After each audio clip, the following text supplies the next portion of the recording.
What is going, guys? Welcome back to Scrybe Gaming. We're going to do week 2, round 2 of GAC catch-ups. Let's get right into it.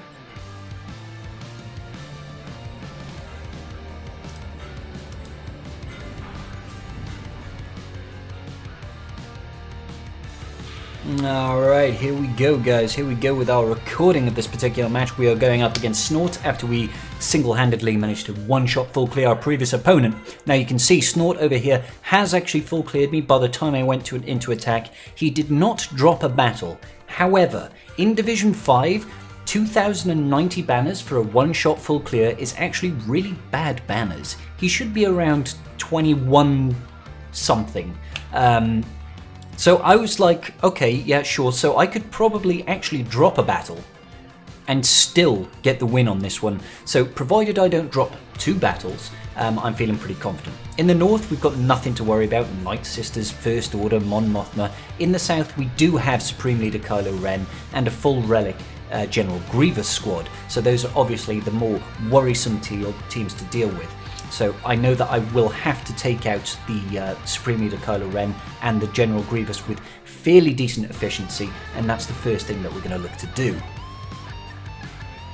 Alrighty, so the first battle that we're going to go up against is going to be the Supreme Leader Kylo Ren, and I'm going ahead and using a bit of a power team here. I could have used something a little bit less, but I wanted to guarantee the victory. So we are going in with my JML lead here, alongside Revan, Gas, Old Ben, and Grandmaster Yoda. Now the idea here, guys, is for me to try and spread that ability block. Unfortunately, we really wanted it on Hux, didn't stick the landing, so he did manage to get off that first AoE, but it's not really a big deal. We go ahead, we mark General Hux, and then we do not want to kill him immediately because we've lost the ability block over there on Sith Trooper. However, we can now switch the attack over to Sith Trooper, I believe, and I think right now what we're going to do is, yeah, we're probably going to call in Gas or GMY. I imagine probably GMY for the extra TM. Yeah, there we go. Call in GMY for the extra TM. We get the mass ability block on that Sith Trooper now, so when he takes his bonus turn, he won't be able to form up, cleanse the ability block off Supreme Leader Kylo Ren, so we get rid of the Hux. Super easy, super convenient. Now, I probably shouldn't have called this assist right here, simply because you could have saved that assist to use on Supreme Leader Kylo Ren, increasing his cooldowns on all his abilities, making sure he can't stab, making sure he can't do the AoE. But hey, you live and learn, guys. You live and learn. Sometimes in the heat of battle, you do sometimes forget about these things. Okay, so we're working on Kylo Ren and Mast, and at this point, guys, this particular battle is kind of in the bag. We're more concerned about trying to at least preserve some banners. Obviously, Gas is fairly close to max protection, but GMY, JML and JKR have got 0 chance of recovering all those protection banners. You know, I don't know if I was concentrating enough to try and recover those banners on General Skywalker. We will see soon enough. I'm just looking to try and gain as many many turns as possible. Try and recover the health there on JML. We've just got the Supreme Leader Kylo Ren yet. He's got next to no ultimate, which is fabulous. We don't want him really getting an ultimate off. Spreading that foresight. And again, we probably could have recovered all these the protection banners on Gas if I was concentrating, but it looks like I wasn't quite all there. And there we go. Absolutely yeet that SLK out of there. 54 banners, whilst not great, it's not terrible either. We're going to jump straight in now into the second match, and we're going to go ahead and use Shaak Clones, guys. Anybody that's watched my channel kind of knows that I do like to use Shaak Clones against General Grievous. It's not so much that I like using this powerful team against this, it's just my Padme is typically not strong enough to take down General Grievous squads with any form of consistency, and I don't really want to use Jedi Knight Revan. We just used him in the previous battle, so yeah. I am looking for a better counter to GG without using anything too meta. Unfortunately, GG is just one of those teams that does suck a lot of banners, and that's why a lot of people place him on defense. So for now, this is going to be the most likely counter we are going to be using to General Grievous teams. Obviously, we get rid of the B2 as soon as possible. Droideka cannot be allowed to have that shield up, especially when he's relicked, guys. He does deal a lot of damage. So yeah, and when the aim of the game is trying to get a little bit of banner recovery, you really got to make sure that you take as many mitigants as possible. So passing the turn back over to Rex here, I think we Or are we going to pass it to Arc just to cleanse that? Yeah, okay, we pass it to Arc to cleanse off the taunt. Makes sense, makes sense. I was thinking, are we going to try and... Ooh, that big hit on Shaak T there is not really ideal. You really don't want to be losing Shaak T at any point during this mission. That's Droideka there doing a big, massive hit on R5s. Luckily, R5s is modded very well and is R8, so you can take a bit of a beating. We get, unfortunately, double turns here from Grievous, triple turns from Grievous. Oof. The only reason Grievous didn't take 3 turns in a row there, guys, is because Rex had Retribution up and he removed TM on his basic. You can see he's gone from full TM to no TM thanks to all the attacks from Rex. We're actually going to put the taunt up here because we don't want Grievous hitting any one of our friends. Ugh, nasty banners there at 51. Alrighty, with that battle done, guys, we do get to see the back wall section. And as you can see, guys, there's nothing really for me to worry about back here. We've got a fairly substandard Bounty Hunter team and a fairly substandard Geonosian team. At this point, I'm feeling pretty comfortable in this. I can just go in straight away with my triumvirate. I say my triumvirate, my duumvirate, because I don't have Nihilus geared up at all. He's gear 1, level 1, 7-star. So we but you've seen my GAC matches before, guys. You really don't need to have Nihilus in this team for it to work. It's kind of a high value counter. Using Traya and Scion in this is pretty much plain sailing. As you can see, these guys are barely tickling my Scion. He's able to tank all these hits without issues, and all of these Geonosians are looking pretty sad right now. So I'm hoping, if we'd have gotten a turn there with Scion before that heal up from the GBA, it would have been a nice place to be, because Scion probably would have had his Held by Hatred, and we could have just AoE bombed these Geos out of existence. Now, I said it before, guys, but I'll say it to anybody that's a newcomer here. If you can mod your Scion to be slightly less tanky than Traya, then you will, the Geonosians will always attack the weakest enemy on the opposing team. So they'll go for Scion, which is ideal. Boop, goodbye. 61 banners, much better than that 54 from before. So yeah, we're going to take in a short man JTR resistance team here to deal with this Bossk. I really didn't think that I needed to take a full team to take these down. There is so many relic levels on my resistance thanks to being ready for GL Ray that I thought this should be absolutely no problem. Now obviously a few things that you want to do against a Bossk team like this: definitely control the Bossk, get that ability block, remove the TM, make sure that he cannot go ahead and get that taunt up and running, because that's what's really frustrating. Thinking back on it here, that Dengar is actually very low gear, so I think in hindsight what I should have done was focus down on Dengar first of all to stop him sniping banners later on in the match. But it is what it is, guys. Like you say, you live and learn, and in the heat of the moment of battle sometimes you forget the simple things. See, that there would all have been for naught if I'd have killed that Dengar at the start. There we go. We do get rid of Boba Fett. He can be a little bit lethal with his execute, cannot miss, does extra damage against buffs, and you get a lot of buffs with the JTR team. Jango Fett, obviously the next highest priority right now. We do the burning just to try and gain a little bit of additional turn meter. And obviously land those debuffs. Do we wave down Bossk here perhaps? No, we just go for the damage. Get the heal up here from OG Finn. There's the Illuminated Destiny. We are looking pretty right now. Lots and lots of health and protection across the board in this team. Got rid of Cad Bane there with the AoE burn. Get the takedown on Jango, or are we trying to stun Bossk? We're trying to stun Bossk. That's okay, I guess. Get an extra turn there from JTR. It's a shame we can't go onto the Dengar. See how that Dengar has survived the entire match now? If we'd have dealt with him at the start, or burned him, if we'd have dealt with him at the start, he really wouldn't have posed any threat whatsoever to our banners. But still, we got the 61 there. Good banners overall.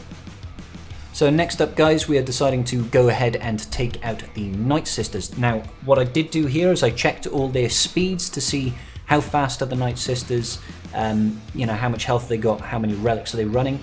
And because the team was modded very poorly, very slowly, I decided I'm not going to take any support in with my Vader, just throw Vader and Watt, so I can throw the weapons tech on here. And if you can take a turn before the enemy team does, guys, weapons tech Relic Vader will literally destroy Nightsisters without any issues.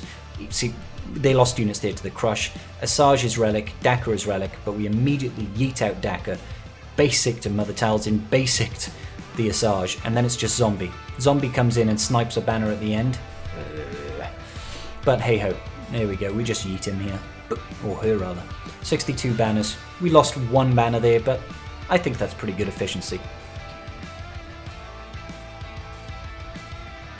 Next up, we've got the Phasma lead, and I very much like to take in Jedi Knight Luke against Phasma lead. There's really nothing to worry about here. I check out the speed of First Order Officer just in case, but 267 on First Order Officer, it's really nothing to be worried about. My Hermit Yoda, I think, for this particular GAC was modded at around 320 speed, so he wasn't the fastest in the world, but certainly faster than 266. So the idea here, guys, is that the match will start. We'll use Luke's special ability, the Heroes Arise ability, and give a bonus turn to Jedi Knight Luke, who will then slow the entire enemy team, stun him down, and we'll all be golden. Let's watch it unfold. So, to be honest, guys, even if his First Order Officer was faster than my Hermit Yoda, I'm pretty certain Luke could have dealt with this team regardless. You can't be stunned, he does a lot of counterattacks, and he deals a metric buttload of damage. So we go straight after the First Order Executioner first of all, because we don't like him, and then I go for Kylo Ren, yeet him out of existence with a one-shot. You love to see it.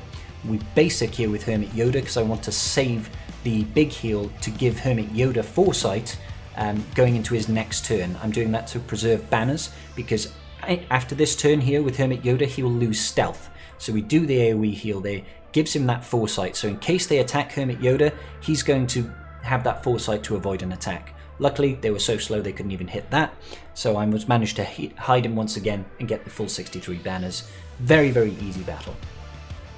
Next up, guys, we've got the Mon Mothma team, and I'm taking my Padme lineup. I don't know why I took Zaris in here. I'm pretty certain I could have done it without Zaris and just throwing in Ahsoka, but hey, it is what it is. I probably could have saved myself a little bit of banners there. So we're just immediately going to focus down on Captain Han Solo, simply because he's another source of reviving, and who wants to deal with constantly reviving characters, right? I always try to land the stun on Biggs, just so he can stop evading, try and get that buff immunity on him, which is very, very useful. Do a bit of AoE damage here, just to make our lives easier. Mass Swarm on Wedge, lovely jubbly. Got lots of courage there on our Zaris, dealing lots of good damage. They get the revive. Unfortunately, it is on Biggs, and then Captain Han goes ahead and reses Wedge. This is kind of what I didn't want to happen, but it's not like we're actually going to lose any units here, guys. We're not. I just wanted to get it over and done with more than anything. Once again, we've got a decent amount of courage stacks on Zaris, so she does some good damage. Even if Biggs evades, that damage still goes through. So there we go. Biggs is gone again, and now we just need to deal with Princess Leia and Captain Han. Unfortunately, they did shoot my Ahsoka there, and we lost banners there. I think she was the only person that lost banners in this particular match. Bit of a shame, but it is what it is. If there was some form of protection recovery in this Padme team, that would be great. As it stands right now, it's just not a very good banner efficient team. But there we go. 59 banners. It's not terrible. And that lets us go ahead and see Fleet. Now, Fleet obviously is not particularly strong with a home 1 and a Finalizer. The Finalizer is only 6 stars. I'm personally not a fan of the double tank Rebel lineup. I don't think it is particularly good. I think you're far better served there by using Wedge. Bistan. So I'll do a little bit of quick banner math here just to see. I'm confident that we could win, but you know, we do it anyway. And it turns out I needed an average of 46.5 banners on each of these fleets to win. So I think it was safe to say that at this point we're going to get the win, provided we don't drop a battle. And you know me, guys, I always save both of my Get 2 fleets for offense because I don't like to get hung up on ships. So we go in, we take the Negotiator in first and foremost, going with the BTLB Y-Wing, Anakin, Umbaran, and on reinforcements we take in Plo and Ahsoka. Now I really did not need to take an Ahsoka here, but I like to be a little bit secure just in case something goes wrong and I can't clear this fleet. You never know, guys. Sometimes Fleet has this RNG of its own where it just decides you're not going to win. So I take her in just in case. And here we go, we've got the Millennium Falcon. Now the Millennium Falcon has this irritating habit of cleansing debuffs if its rebel allies have got 3 or more debuffs at any one time. As we can see here, it cleanses off those debuffs. Well, actually it didn't cleanse off those debuffs because the ship died. But this is already looking very, very good for me. He's lost his Biggs, he's just got the Rebel Y-Wing and the Millennium Falcon itself. Now it's only got the Millennium Falcon itself, and it's probably saying, "Ruh-roh, I'm in danger." So I think we're going to call in the Plo here just to recover the extra banners, because it's more important, I feel, to keep the banner count. And there we go. Very, very easy. We would have saved ourselves a banner there if we hadn't taken in Ahsoka, but hey, can't win them all, guys, can't win them all. So, taking in the Malevolence now, and I'm pretty certain I only take in Spy as a reinforcement. Yep, there we go. Just Spy on the bench with Hyena Bomber, Vulture Droid, and Sun Fac as the starting 3. This, again, is going to be a very straightforward matchup. The Finalizer doesn't really have a whole lot to deal with a decent Malevolence fleet. Ooh, excuse me, I'm so boring, guys. I'm so boring. So, I go for the guaranteed stun on Silencer, just because why not? You might as well. And his Houndstooth starts making my life difficult, because that is what Houndstooth is known for. Immediately get the Buzzies, we get the buff immunity, and when the buff immunity is on Houndstooth, it's bad news bears for Houndstooth. It can't get that protection up and that protection recovery from when it gets hit, and it just falls like a sack of potatoes. Silencer is next, he's straight out of there. He calls in the reinforcement of the taxi, but we just do an AoE here just to bring on extra Vulture Droids and not risk our banners by bringing in Spy and losing protection or anything like that. So 65 banners there with a Malevolence fleet, and that is the full clear, guys. As you can see, we absolutely destroyed him. What's that? We got 49 additional banners. He dropped 49 banners over our defense with no actual losses. So I'd say that was a pretty solid victory. Smooth sailing in round 2, and we go through the finals in round 3, and I'll have that video uploaded in just a day or two. So guys, if you did like the video, please hit that like and consider subscribing to your boy Scrybe. In the description down below, you will find links to my Twitch, my Twitter, my Discord. Please do come follow me. I'd love to have a chat with you in person. And until the next video, guys, peace out. Just giving a quick shout out to my patrons. I appreciate each and every single one of you, and without your support I wouldn't be doing this today. Thanks so much.